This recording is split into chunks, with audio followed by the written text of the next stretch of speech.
네, 오늘은 4월 19일입니다. 토요일입니다. 새벽 예배 나오신 우리 성도님들 환영합니다.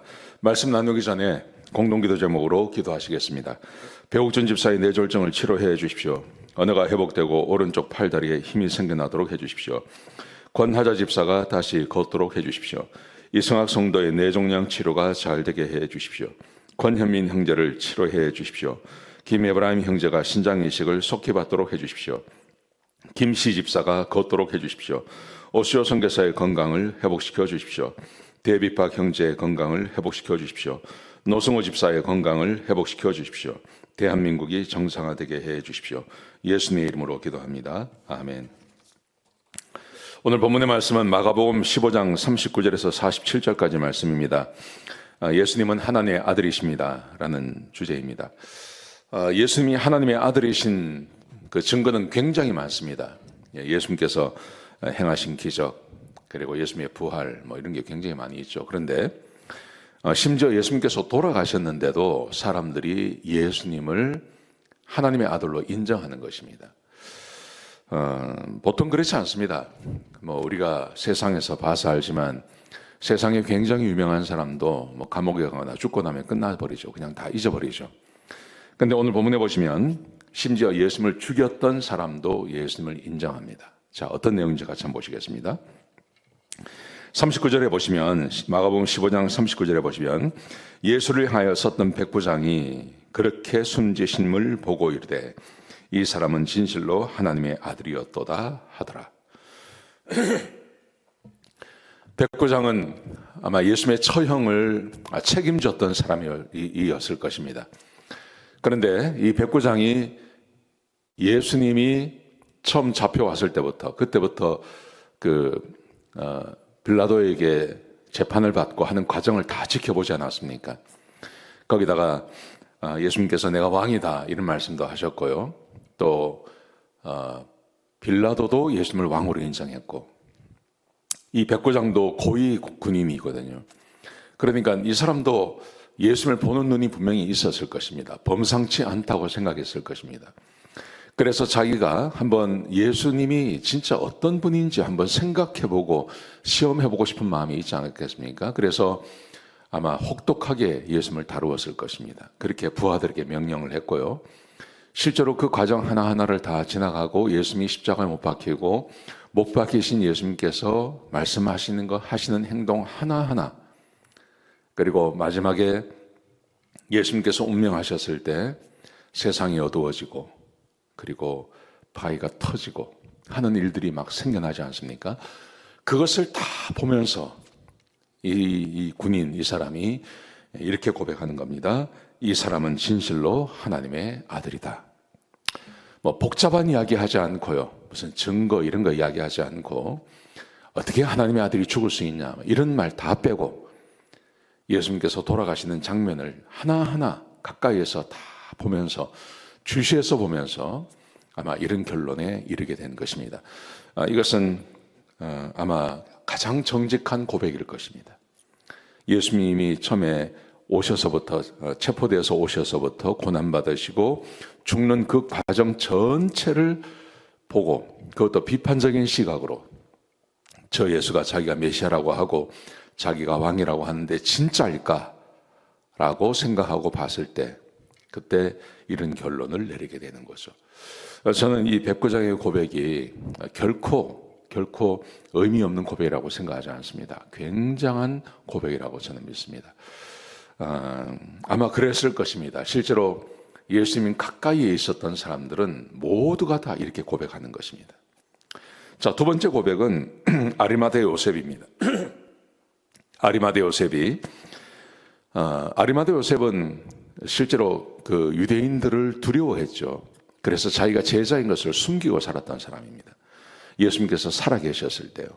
그런데 예수님께서 돌아가셨는데 요즘 말로 하면 커밍 아웃 하는 거죠. 자기의 정체를 드러내는 것입니다. 왜 그랬을까 하는 겁니다.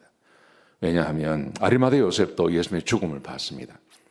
그분의 살아계실 때 형체를 다 알고 있는 사람이었고 예수님께서 십자가에서 죽어가는 그 모든 과정을 다 지켜봤습니다. 그리고 이분도 백부장과 똑같은 결론을 내리게 되는 겁니다. 예수님은 진짜 하나님의 아들이다. 그래서 자기가 예수님을 위해서 할 수 있는 최선을 다하고 싶었던 마음에 욕망이 생겨났을 것입니다. 그래서 빌라도에게 가서 자기의 권세를 가지고 빌라도에게 가서 시신을 달라 이렇게 말하는 거죠. 그리고 공개적으로 모든 사람들이 다 보는 데서 이 예수님의 시신을 내리고 장사 지내는 일을 이 아리마대 요셉이 하게 되는 것입니다. 이것은 목숨을 건 거거든요. 근데 왜 그렇게 했냐면 예수님이 하나님의 아들이신 것을 이 사람이 알고 있었기 때문에요. 이렇게 하지 않으면 못 견디는 것.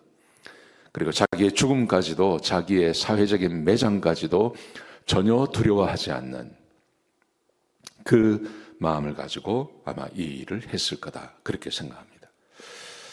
이게 두 번째고요. 아리마대 요셉이고, 세 번째 오늘 본문에 보시면 15장 40절부터 47절까지 막달라 마리아를 비롯해서 야고보의 어머니 마리아, 그리고 살로메, 이런 사람들이 쭉 등장을 합니다. 그런데 이 사람들도 마찬가지죠. 이 사람들도 정체는 드러내지 않았지만 예수님께서 운명하시고 모든 사람들이 다 돌아갔지만 이 사람들은 돌아가지 않습니다. 그리고 아리마대 요셉이, 그리고 니고데모가 같이 장사 지내는 것을 끝까지 봅니다. 끝까지 보고, 또 제가 내일 말씀드리겠지만 막달라 마리아, 그리고 살로메, 그리고 야고보의 어머니 이 마리아, 이 사람들이 무덤에 찾아가지 않습니까? 장례를 다시 하기 위해서. 장례를 다시 하기 위해서 찾아가는데 거기에 군인들이 지키고 있었습니다. 근데 전혀 두려워하지 않습니다. 전혀 두려워하지 않고 가서 누가 우리에게 이 돌을 굴려주랴, 아마 이 걱정하고 가는 거죠. 근데 거기에 찾아가서 염려되고 걱정되고, 지금 예수님의 제자들 베드로, 야고보, 요한은 그렇게 해서 다 숨었는데 이 막달라 마리아는 그렇게 하지 않습니다.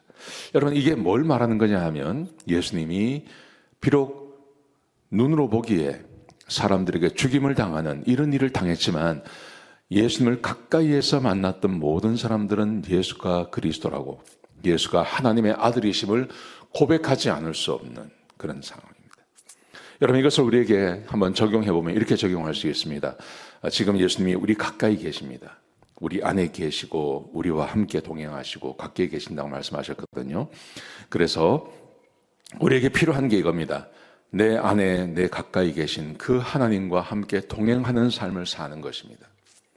하나님 말씀에 순종하고 하나님께서 말씀하시는 것을 들으려고 애를 쓰고, 우리 하나님께서 우리에게 명령하신 계명을 지키고 이런 삶을 살려고 애를 쓰고 수고하면, 그러면 분명히 이 백부장 아리마대 요셉, 막달라 마리아, 이런 사람들이 발견했던 그 예수님을 지금도 동일하게 발견할 수 있다고 저는 믿습니다. 똑같이 교회에 나오고 똑같이 예수를 믿는다고 하지만 전혀 하나님을 모르고 하나님의 그 위대하심을 모르고 믿음 생활하는 사람들이 있는가 하면 진짜 하나님을 만나고 하나님의 은혜를 경험하고 그 하나님과 동행할 수 있습니다. 근데 어디서 차이가 나냐 하면 가까이 있느냐 하는 거예요. 어떤 상황이 되어도 예수님 가까이. 그래서 우리 주께서 우리에게 명령하시고 제자들이 우리에게 말씀하신 것처럼 하나님의 말씀을 가까이 대하셔야 됩니다. 늘 기도하셔야 됩니다. 그리고 하나님 말씀대로 살려고 애쓰셔야 됩니다. 그게 내 안에 계신 예수님을 만날 수 있는 유일한 방법입니다. 그렇게 하시기를 주의 이름으로 축복합니다. 기도하시겠습니다. 아버지 하나님, 귀한 말씀 주셔서 감사합니다. 하나님과 가까이 지내는 하나님의 사람들이 되게 하여 주옵소서. 오늘 이 본문에 나오는 사람들이 예수님을 안 것처럼 우리 시대에 우리 교인들도 하나님을 아는 자들이 되게 하여 주옵소서. 예수님 가까이 있는, 그래서 하나님을 아는 주의 백성들이 되게 하여 주시옵소서. 감사합니다. 예수님의 귀하신 이름으로 간절히 기도드렸습니다. 아멘.